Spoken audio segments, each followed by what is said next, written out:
हर हर महादेव साथियों, आप सभी का मेरे चैनल लव यू जिंदगी में तहे दिल से स्वागत है। आप सुन रहे हैं अर्चना वर्मा की लिखी हुई कहानी तेरे संग यारा का 51 भाग। आज आगे बढ़ने से पहले वीडियो को लाइक और चैनल को सब्सक्राइब जरूर करें और कहानी के अंत में अपनी बहुमूल्य समीक्षा भी जरूर दें। इससे एक दिन में अधिक से अधिक भाग अपलोड करने की जरूरत महसूस होती है।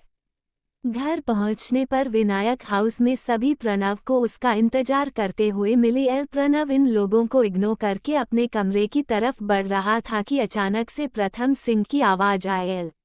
कहाँ थे रात भर? अपने पापा को कुछ जवाब न देकर अपने मन में कुछ सोचते हुए प्रणव ने अपनी आंखें बंद कर ली। लेकिन आज कुछ अलग हुआ। प्रणव उनके सवाल को इग्नोर करते हुए अपने कमरे की ओर नहीं गया बल्कि चुपचाप वहीं पर खड़ा हो गया।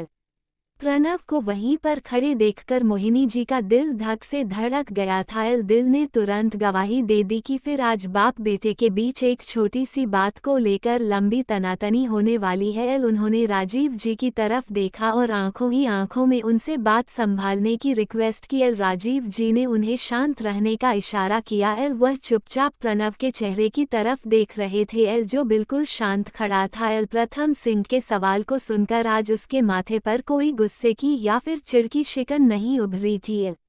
बता सकते हो मुझे कि तुम कहाँ थे रात भर? प्रणव को कुछ न बोलते हुए देखकर प्रथम सिंह ने अपना सवाल दोहरा दिया। उन्हें सबसे ज्यादा गुस्सा इसी बात पर आता था जब प्रणव उनकी कोई बात मानने से इनकार करता था या फिर उनके सवाल के जवाब में चुप्पी की चादर ओढ़ लेता था।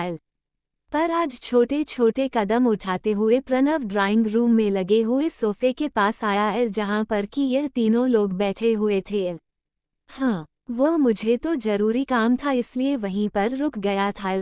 प्रणव ने एक बार अपने दादा दादी और पर नज़र डालते हुए अपने पापा को जवाब दिया। दिल में तो एक बार ख्याल आया कि बता दे कि पलक के साथ रात भर हॉस्पिटल में रुका था, लेकिन प्रथम सिंह के गुस्से को देखकर पालक का नाम छुपा गया। वह गुस्से में कुछ बोलकर बात बिगड़ना नहीं चाहता था। और यह जरूरी काम कौन सा था? प्रथम सिंह आज छोड़ने के मूड में नहीं थे और उनके इस सवाल ने प्रणव के दिमाग की घंटियां बजा दी थी। वह समझ गया कि प्रथम सिंह को कहीं ना कहीं से कुछ खबर लग गई है। ऐसे में उनसे बात छुपाकर और भी बड़ी परेशानी खड़ी हो सकती है। प्रथम छोड़ दो ना, कोई बच्चा नहीं है कि रात भर घर से बाहर रहा तो कहीं खो जाएगा। एक तो पूरी रात के बाद घर आया है, आधा दिन भी बीत चुका है। कम से कम अपने कमरे में जाकर फ्रेश होकर कुछ आराम करेगा। और तुम हो कि? मोहिनी जी ने प्रथम सिंह को रोकते हुए कहा। यही तो प्रॉब्लम है माँ, जो कि आप समझ नहीं रही हैं। बच्चा नहीं है, अगर यह इस दुनिया की भीड़ में खोया ना तो ढूंढे नहीं मिलेगा। प्रथम सिंह बोले। तो फिर कोई लड़की भी नहीं है कि अपने एक एक सेकंड के आने जाने का हिसाब तुमको दे? जवान लड़का है, दोस्तों में रुक गया होगा। पूछ तो ऐसे रहे हो जैसे कि तुम घर से बाहर रात नहीं बिताते।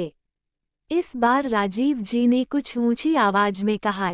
बिताता हूँ दोस्तों के साथ, मैं भी अपना समय बिताता हूँ। कभी कभी बिजनेस की लेट नाइट पार्टी चलती है तब भी बिताता हूँ, लेकिन जब जरूरत होती है तब। और उसमें भी मैं कहाँ रहता हूँ ये खबर आप लोगों को होती है? उम्र के इस पड़ाव में आने के बाद भी मैं अपने पेरेंट्स को बताकर जाता हूँ तो अपनी औलाद से भी पूछने का हक रखता हूँ। प्रथम सिंह ने इस बार कुछ जताते हुए प्रणव की तरफ देखा। मैं यहाँ बैठ सकता हूँ? प्रणव ने प्रथम सिंह के बगल में बैठने के लिए इशारा करते हुए पूछा।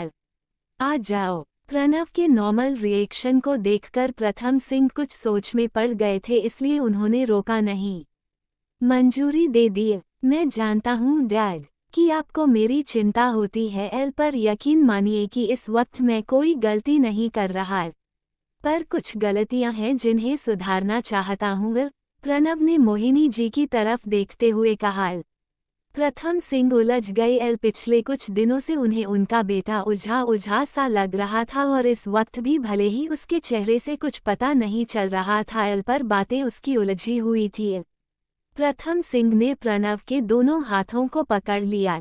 देखो बेटा, मेरी पूरी जिंदगी का हासिल केवल तुम हो। मैं तुम पर रोक टोक नहीं करना चाहता और ना ही कुछ ऐसा करना चाहता हूँ जिससे कि तुम्हें तकलीफ हो। तुम्हारे दादा दादी का कहना है कि अब तुम बड़े हो गए हो। तुमसे ऊंची आवाज में बात करने से अच्छा होगा कि मैं शांति से तुमसे बात करूं। तुम्हारी बात समझने का प्रयास करूं और अपनी बात तुम्हें समझा दूं। अब तुम भी मेरी बात को समझो। मेरे किसी दोस्त ने मुझे ऐसा कह दिया था कि दूसरी शादी से बीवी तो मिल जाती है पर यह उम्मीद करना कि तुम्हारे बच्चे को माँ मिल जाएगी ये सरासर बेवकूफ़ी है, बल्कि उसके सर पर से उसके बाप का भी साया उठ जाएगा।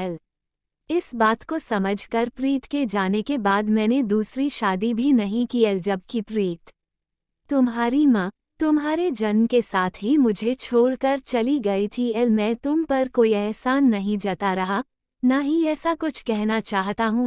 प्रथम सिंह ने प्रणव की तरफ देखते हुए कहा। उनकी बातों की भूमिका ने प्रणव को काफी कुछ समझा दिया था, इसलिए उसने धीरे से सर हिलाते हुए कहा, मैं आपकी बात समझ रहा हूँ डैड। सूखे हुए शज़र को पानी मिला नहीं। आज सब्ज हुआ आंगन तो बारिश होने लगी।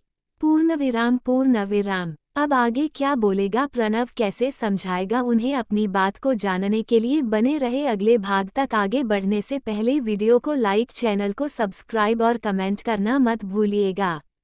कुछ चाहिए, स्वस्थ रहिए, मस्त रहिए और यही यूट्यूब पर मिलते रहिए। मिलते हैं अगले भाग के साथ। हर हर महादेव।